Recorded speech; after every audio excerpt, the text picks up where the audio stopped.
Mikee P, Mike Bobosi in the Money Players podcast for our weekly Assiniboia Downs show and late pick four as always. This week we're doing Wednesday, so Wednesday, August 20th, joined by a fantastic horse player, a guy that really, he bets thoroughbreds, he bets harness. He's the announcer at Century Downs. Murray Slough in, definitely not new to In the Money airwaves, but new to the Assiniboia show with me.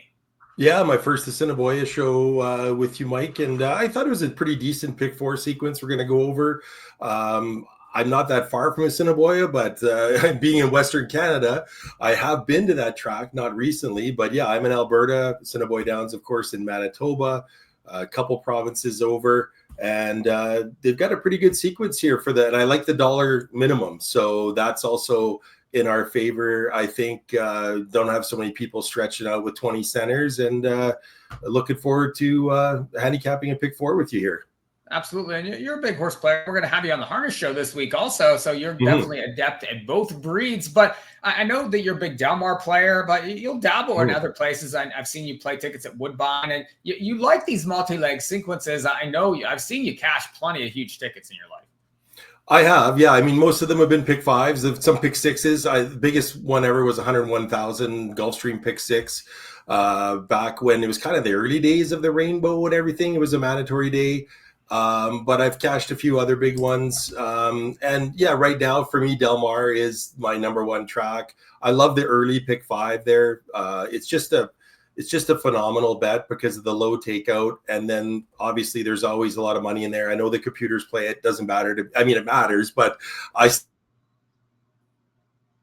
still play it because for what comes in the sequences at Delmar, the early pick five, I have yet to see it pay basically less than I thought it was going to pay. The other day I was live to 5 out of 9 horses. I didn't cash, but I expected my payouts to be 2,000 to 5,000 before we got to the last leg, and they were between 6,000 and 25,000, the payout range. And there was only one long shot in the sequence. So I like that bet. The other bet at Delmar I like is the late pick 3 with the 50% takeout and the $3 minimum. Lots of tracks have those now. I like all of them, but I don't play them all, of course. There's too many. But to me, as a horse player, if you can get in on those $3 pick 3s, that's a great bet. They always end up paying more as well because of the higher base and the low takeout. I know, there's a tropical turf. Ellis has one now on their turf. Is a good bet. I've seen that. Pay well. I'll dabble with that once in a while. So that's basically for me. I at Delmar, I limit it to those two bets. If I'm going to bet on a day, I bet the early pick 5. I'll bet the late pick 3 if I like the sequence. And then other than that, like a lot of people, I'm looking for carryovers or the right opportunities. Of course, I bet Mohawk, as we've talked about before, especially when they had the carryover there. I didn't hit it, but those are basically my main tracks at this point. I'm going to play Canadian harness racing here and there. But yeah, main track right now for me is Delmar. I don't play Saratoga. Don't know. Don't watch it. Don't care. Everything I see on X is all about Saratoga a lot of times, and I just ignore it. It's just not for me. Well, Assiniboia, Murray, we got good opportunities here too. We got low takeout. They're sub 20% there in that pick 4, and a lot of their bets are very low takeout bets. We have that dollar minimum on that late pick 4, and they guarantee that pool at 50,000. Typically, though, those handles have been going well above 100,000 for the late pick 4. I know you mentioned you played the mandatory the other day in the pick 5, but let's look at this week's pick 4. And it's Wednesday night, August 20th. Starts in race 4, and it's 9:50 Eastern time. I know, Murray, you're a couple hours in Mountain Time, so it's going to be before 8 o'clock for you. Right. And we're going to look race 4, 3 lifers, 7.5, so 2 turns, Murray, at Assiniboia. And this is, I thought, a pretty interesting way to kick it off. Again, dollar minimum. So how would you get it started? Yeah, the 7.5 makes it tough and tricky, I think, Mike. The 7.5 furlong distance, because most of these horses are racing 6 furlongs. Like, you don't have very many horses that have a lot of form at 7.5. So I ended up taking 3 horses. I think the obvious horse that's going to be on everyone's tickets is the 9 Red Roadrunner, racing the best. He's won 2 of his last 3, but they were at 6 furlongs and at 5.5. Got a trainer that's just outstanding, winning over 30%, and Michael Nault and Antonio Whitehall going to take over the riding duties here. And, you know, this horse looks solid, but I didn't like him enough to single him. So I did take the 9. I also took the 5 Coal Boy. Kind of a curious drop here, Mike. I don't know what you thought of this, but dropping after racing in stakes earlier in the meet and, you know, allowance races recently, he's right in for a 10,000 tag here today for trainer Wendy Anderson. But overall, the form and the speed figures make him competitive, you would think, and the drop certainly helps as long as the horse is ready to roll. So 9 and 5 for me. And I threw in the 3, which is a real X factor in here, Mike. Rough Customer. This horse had, you know, really poor form coming into his last race, went up at 34-1, but wins the race, earns himself a 60 buyer. And it came out of nowhere other than the fact that it was the first time Siobhan Bell rode. Siobhan Bell's back to ride today, 20-1 morning line. I threw this horse in because I don't want this horse to race back to that, you know, that 60 buyer and beat me. So I've got 3, 5, and 9 here in the opener. Yeah, big figure on that one there. And that's something, a huge jump up, from 26 to 60. There was 35-1 in that spot. So quite the improvement there. I agree on a couple of your horses. Really, I don't mind the 5. I do think that Coal Boy, he fits in this race. And, you know, you got top connections here. Did win a 2 life. And those 2 life allowance races here, they're you know, it's not the same as other racetracks. It's not that big of a jump in class. And the figures sort of play that out. You see a 51 to win that race, you know, whereas, you know, the stakes races, those listed stakes are right in that similar area. Last time faced really tough horses. Black Tekka was in, designated hitter, both repeated coming out of that July 23rd race. So that was a really tough spot. Really no chance in there. Now you get a drop, and I know it is a curious drop, but I just think that maybe this is where this horse fits right now, because I'm not sure that they ride a 3 life allowance here at Assiniboia, and if they do, it doesn't feel very often. So this is pretty much the spot this horse has to go in. I thought the 2 played pretty well here. Midnight Candy Storm. That would be my top pick. 4-1 morning line. The distance, I think, suits this one. 2 straight 7.5 races, and closing in both of them. Came from nowhere there against condition allowance back in July 23rd, and then was in a similar spot there on August the 6th and just missed in there. Has taken money in both of those spots. The barn is sharp enough, has 14 wins at the meet. So I think we'll be flying late and would be a use. I think the 5's a use. And then the 8 is also a use for me, Green Amazon. And this, you know, this horse is 5-1 morning line. Again, the distance, though, I mean, has been racing at these 7.5, 7 furlong type distances and racing pretty well. Last time was faced a horse No Show, No Call, which was a stakes horse last year. This horse has a lot more shares than wins, but I thought it was a tough race. I liked the figure in the last race. I thought maybe could get a stalking type trip.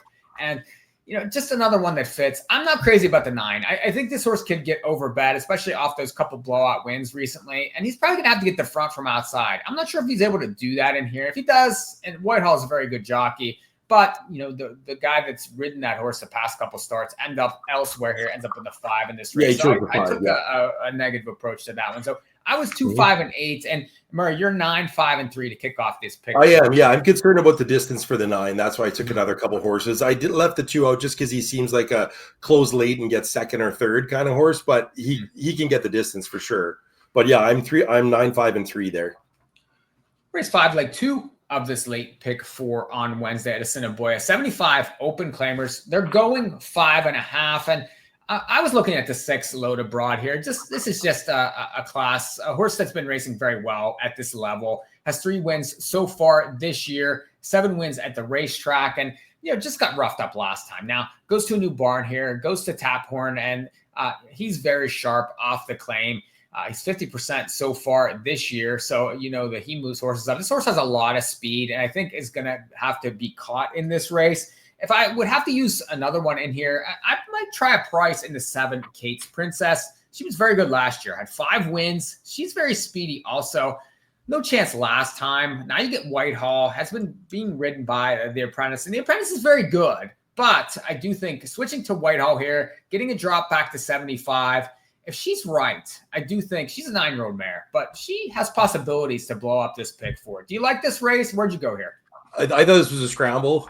So I took 5 horses, Mike, Okay. and I have the 2 you mentioned, but I have the 2 Damn the Torpedoes as well. Mm-hmm. Another horse dropping for Wendy Anderson. If I'm going to use the first one in the first race, I'm going to use this one. So I used the 2. I used the 4 Lone Speed last time, but also, you know, in against cheaper here, maybe gets loose depending on how the 6 breaks. I think the 6 is the other horse with early speed, but I use 5 and 6. They're just competitive at this level for sure. I mean, the 6 is 3 for 5 this year in the win column. The 5 is always right there. So you have to use those. And I use the 7 as well. You're speaking my language with that one. I mean, this horse has not been that great this year because, and I am afraid of the fact that she's a 9-year-old mare and maybe just can't go anymore. But the distance, the 5.5 furlong distance with her speed, and she's 7 for 15 lifetime at this distance. She won at it last year several times, as you said. If she can recapture that at all with Whitehall riding, the other reason I liked her, I wanted to put her in for that reason, because if she fires out, maybe she can get the 5.5 as she has many times before. So I'm 2, 4, 5, 6, 7 here. I'm obviously going to thin it down later in the ticket, but I use five horses there.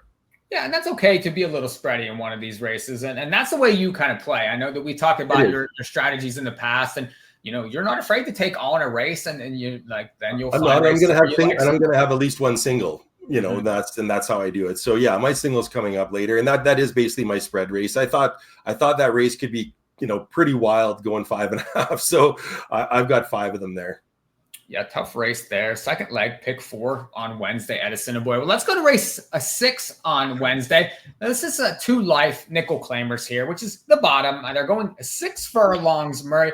I had a tough time with this race. I took some time, but ultimately I ended up with a single in the 3 Art Nouveau, 5-2 morning line. And just, I didn't mind. This horse has lost to the same horse a couple times recently. Lost to Wade in by the Nile last time, and lost to that one back in May. Also, now, if you watch the replay on this one on August 6th, the jockey was pretty active. I mean, it was almost like a bicycle ride on this one, just after the whole way around.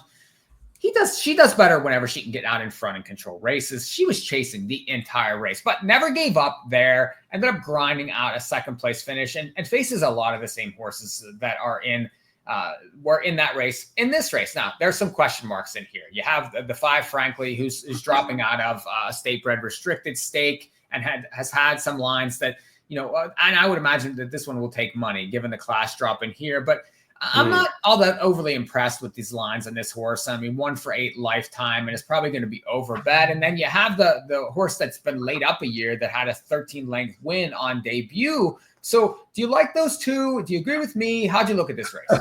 You mentioned the 3 that I took. I ended up taking 3, 5, and 6 because like you, I considered singling the 3, but I just thought a few too many question marks. 1 for 7 this year, 1 for 12 lifetime. The horse was worked hard last time, 5 wide though. But for me, I thought I just ended up singling in the last leg. I thought that horse was just a little bit of a stronger single. So I do have the 3 Art Nouveau here. I have the 5 Frankly. I think this horse might get a little bit over bet, but I'm not going to leave out, you know, Michael Nault on a horse that's dropping all the way down from, you know, into a 7,500. The speed figures are nothing to write home about. I mean, in the 30s, start after start. So can't really you know, put a lot of confidence in her, but I did include the 5 Frankly, and I did include the 6 Ambrose Sunset. Did a little research. Chippewa Downs is where this horse broke her maiden there. It was last year, as you said. Chippewa Downs is in North Dakota, so kind of a fair meet. They race about 3 weeks out of the year in June. And yeah, I mean, any horse that can win that easily. Now they're going to try the horse at, obviously, in tougher competition at Assiniboia. I thought this was a pretty weak race, so I ended up using all 3 of them. I used 3, 5, and 6. Yeah, anytime you see a blowout win like that, and especially in a 5 furlong race, to win by 13.5 lengths, I mean, you have to pay attention to that no matter where it is. I looked at that race and some of the horses coming out of it, and not really any of them did much of anything since then. And then the workouts on this one were a little curious. If you look, May the 14th and May 17th, May 20th, so 3 workouts in basically a week. And then it goes away until June, and then a couple workouts since then. But a bullet there on August the 12th here. So this one could show up ready to go. The board, I think, is going to tell a big story in this spot for this horse. I like that too. Yeah. And I imagine that they're going to, you know, try to go to the front here, but we'll see. I mean, this is a whole different kettle of fish. And I just, for me, I understand those two horses, but I was just hoping that maybe the 3 would kind of find a way. And I do think this is the right level for that one. I didn't like the drop in the 5, and the 6 is just a question mark. I think we'll be better off that 8-1 morning line and might not play as well in this pick 4, but definitely a challenging race right and smack dab in the middle of the pick 4 here on Wednesday. For sure.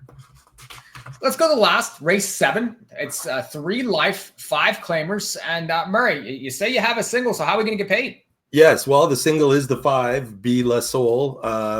Racing well all season, which makes this a very strange drop. I mean, you can attribute it possibly to being pretty much end of the season, end of the meet time there. The horses do end up dropping. A lot of times, they don't want to winter the horse, that kind of thing. They look to move on. But to go right into the 5 claimer, condition claimer here from racing, where this horse has been racing and racing well, I thought it was a bit strange, but it ended up still being my single because I just think this horse is much the best in here. Off the form, same rider rides back. Pruitt did a solid second last time. The trainer has been good all year. Basically, Nault and Keplin are the 2 top trainers, right? So I'm getting good connections.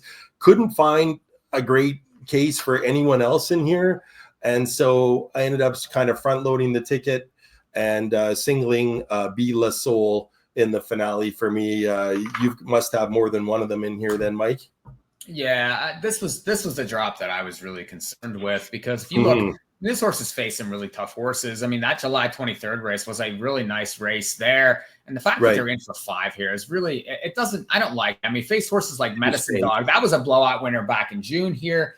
And this horse seems to be a bit all or nothing too. I mean, if you look, there's some nice races where, he gets to the front, can control the race and then digs in. And then there's ones that maybe doesn't get the best of it and sort of isn't in the mix. And the one really bad one was a mile, though. That's that could be that one. Yeah, because we're only going 5.5 here. But yeah, I know what you mean. It is just a really weird drop. Mm-hmm. Yeah, too weird for me, actually. So I'm a little bit against. I'm going to try a couple different ones, and I'm going to try the 3. Shangda Populus, interesting name there. 10-1 warning line for Andre Ellis. Now, one win at the meet, but this horse belongs in this race, and I thought raced very well last time at this level on a sloppy track. It just got dogged the whole way around the racetrack. But if you look, Backlines has faced some okay ones also. And, I do think could be speedy. I like that figure last time, and I just think that this horse belongs in this race. So, for connections that don't win very much, I like that race last time, and they're right back in here. So that one interests me there and could blow up this ticket because a lot of money's going to run through the 5. And then I thought the 2 had a chance also. Caranthros. This one, 5-1 morning line, comes off a win, was claimed in a 2 life spot going 6. 2 straight wins for this one. So got DQ'd there out of that June 24th line. So backed it up with another chalky type win. You get to step up. This horse has raced well at this racetrack since arriving from Lone Star. They claim from Jerry Gorneau. I'm not really a big fan of that, but the horse is right back in here. Also, this is a logical step, and I think could end up maybe getting a trip in this race. Has shown the ability to kind of stalk and win. So I'm interested in that one to finish up. And I think if either one of those 2 win and I'm alive, I should probably get a decent payout for this dollar pick 4 on Wednesday. Well, Murray, this is a pretty good sequence. There's plenty of horses here. I do think that this pool will be solid. And I think we both have some ideas that might be able to connect. Yeah, the field size is great. I think it's going to be, it's going to pay. This pick 4 is not going to come back $30. Doesn't look like that kind of a sequence. Just trying to dodge the ones that are, have the most suspect drops and looking, and then I am riding one of them that also is making a bit of a curious drop, but could just be the best. I think my ticket for 45, 359 with 2, 4, 5, 6, 7 with 3, 5, 6 with 5.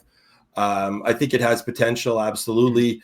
Going to have to try to catch the right one out of the first 2 legs, I think, unless I get the North Dakota shipper. But like you said, people will play a horse that has 1 win, by 13 lengths. But I think the first 2 legs are the key for me. I think I can hopefully get home in those last 2 legs. And looking forward to this sequence. I definitely do like the field size.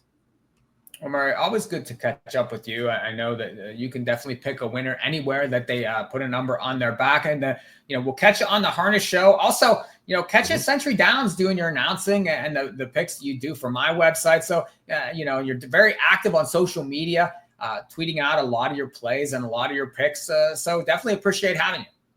Yeah, thanks. Thanks for having me on, Mike. Well, it's been a production of Into Money Media. Another week at Assiniboia, and we're going to keep going every week till the end of the meet. I've been trying to get different guests for you to get some different analysis, some different styles of things. So we'll see you guys next time, and jump in on Assiniboia on Wednesday night. Get in on that late pick for it. We'll see you next time.